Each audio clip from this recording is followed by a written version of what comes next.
بسم اللہ الرحمن الرحیم۔ زینب ٹی وی کی طرف سے میں آپ لوگوں کو رسول اللہ صلی اللہ علیہ وآلہ وسلم کا بہت ہی پیارا فرمان سنانے جا رہی ہوں کہ اپنے گناہوں کو مت بیان کریں۔ گناہوں کو بیان کرنے کے متعلق نبی اکرم صلی اللہ علیہ وآلہ وسلم نے ارشاد فرمایا کہ میری امت کے تمام لوگوں کے گناہ اللہ تعالیٰ بخش دیں گے سوائے ان لوگوں کے جو گناہ کر کے لوگوں کو فخر سے اس طرح بتائیں کہ ہم نے یہ گناہ کیا ہے۔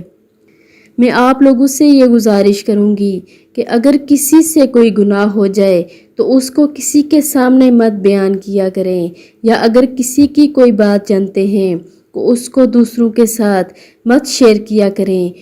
آپ لوگوں نے بھی اس ویڈیو پر ضرور عمل کرنا ہے اور اسے آگے لازمی شیئر بھی کرنا ہے۔ جزاک اللہ۔